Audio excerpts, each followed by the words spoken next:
Hi there, welcome back to the channel. Just thought I'd do a little bit of a chat through sort of my commuting to work today. So since Christmas I've not really ridden into work too much, but I try and ride in most days, well, the days that I'm in the office because I work hybrid, so the days I'm in the office I try and ride in, which is probably about 13-14 mile. I do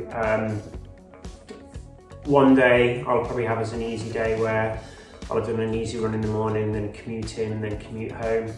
One of the other days I've probably done a run session in the morning and then commuting in and then commuting home. But I use the commutes as sort of like steady sort of mileage really, and then try and do the turbo work then the days when I'm at home. So this week on Wednesday, actually on Tuesday, I just done a steady run in the morning and then I cycled in and cycled home to work. And on Thursday, I've done a run session in the morning and then I'd cycled in. So yeah, it's half term at the moment, so it's not too bad, but there's quite a few roadworks on the way into work at the moment. So I try and cut down as many of the sort of back roads and quiet sort of housing estates and things like that as much as possible. So I live probably direct route in 13 mile into Birmingham, into the city centre, so just live outside the city centre. Unfortunately, it's not the best commute for me on the way in, so it's taken me a couple of years really just to find some decent routes in and out of Birmingham. So on the way in, which is I've got some footage from that today. So on the way in, I sort of ride out through some of the, I suppose, the housing estates through from where I live, and then sort of head out into a couple of country lanes. So like I said, there's a couple of roadworks and things at the moment, a couple of closed roads, but luckily I can get through those on the bike. So I cut through those at the moment, and then, which actually means some of the roads are even quieter then because of the diversion that's happening. So there's a good section of sort of country road that I go into, and it's quite undulating actually on the way into work. So one of the country sections I'll sort of cut down, a nice drop down a couple of hills, the nice sort of some nice swinging turns and things as well, which can be, again, depending on the time of year, can be a little bit hairy on the bike, but generally they're okay. So it's a mixture of a bit of country road for the first sort of 4 or 5 mile, and then cutting through some of the housing estates and things. And again, there's a couple of sort of mainly 30-mile-an-hour roads, which is why I cut through a lot of the estates. Although it's a bit of a balance really between having going on some sort of more main roads, quiet main roads, which is good to then come in through some of the housing estates where you could possibly get a few cars pulling out and things like that. But I'm always of the view that actually getting hit at 20-30 mile an hour is a lot safer than getting hit at sort of 50-60 mile an hour on some of the busier roads that I could go on the way into Birmingham. So it's why I sort of cut through some of the housing estates really.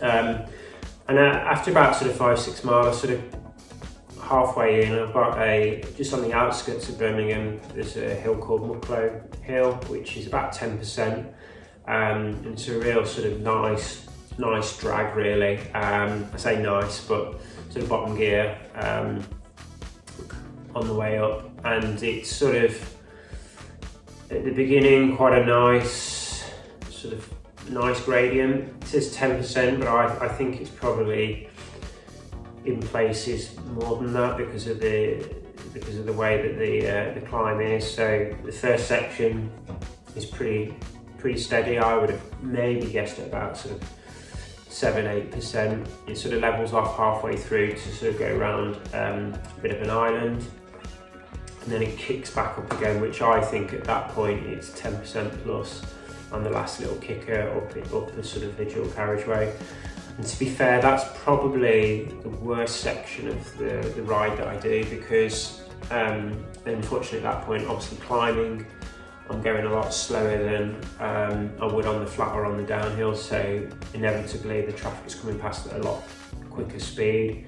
I think sometimes the traffic can get a little bit frustrated with the slower cyclists coming up the hill, whereas the rest of the time you can sort of average a lot higher and be a little bit more in line with perhaps the cars on the road, especially on some of the descents and things like that. So I think sometimes when you're moving at a similar pace to vehicles, I think sometimes again, I think you feel a bit safer than actually when you're going up a hill and going quite slowly. I think sometimes the cars are coming past you quite quickly and sometimes quite closely, but yeah, I try when possible just to ride out a little bit more and keep a good eye on the traffic coming in, and then gives me the ability to move back into the road. So yeah, so I do that, and then sort of after that sort of section, really, I'm coming into Birmingham, and I sort of go through Edgbaston and sort of cut off the main Hagley Road, which is like a main sort of dual carriageway or main stretch into Birmingham, which is very congested in the morning. So I sort of cut through the back of Quinton, and then I basically come into the sort of the nice area of Birmingham called Edgbaston. So, and a lot of the roads there, once I've got through the initial dual carriageway stretch, is sort of 20-mile-an-hour roads, so very sort of very slow traffic there. I mean, the traffic's probably not doing 20 in places when it's flowing, it's probably doing more like 30, but I think having a sort of 20-mile-an-hour section as such, on quite wide, sort of affluent area, so the roads are quite wide, very slow, so it's a good section to cut through really in the mornings. And then after that I sort of come into Birmingham itself, and at that point there's a few bus lanes and things like that, so I don't have a lot of cycle lanes or tracks on the way into Birmingham, so I'll hit down some of the bus lanes on the last sort of stretch before coming to sort of like what we call Five-Way Island, which is a sort of big island in the sort of the section that I come into Birmingham, and then I'll just cut through some of the cycle lanes and cut through some of the underpasses around, missing sort of the big sort of intersections and the big junctions in the city, just to keep me off those sections. But all in all, I think it's about a 14-mile ride into work, 13 and a half, 14 mile. But average, the speed's not that good because of the hills, because of the traffic, the stop-starting. So it can take me about an hour and 5 in the morning, depending on how bad the traffic is. And I don't like to cut through traffic. I like to just take my time. I'll go around the outside. I won't cut up on the inside, and I'll just be very careful in and around the city. So, but really enjoy the commutes into work.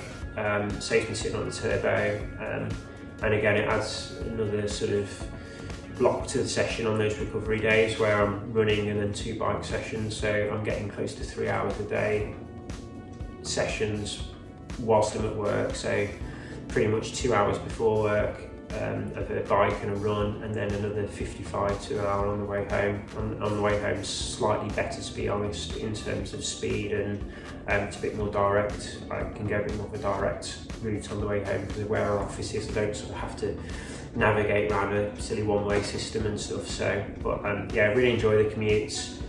February as well, it's getting a bit warmer. Should be not long now before maybe some of the commute home is a little bit lighter as well, which will be nice. So yeah, so I thought I'd just give a bit of an update and sort of talk you through my sort of commute to work and how I use it and the ways I go. But yeah, hopefully enjoy more of this sort of coming into spring now, and enjoy some more commutes. But hope you like the content, hope you like the video, like and subscribe if you haven't, and see you all again soon.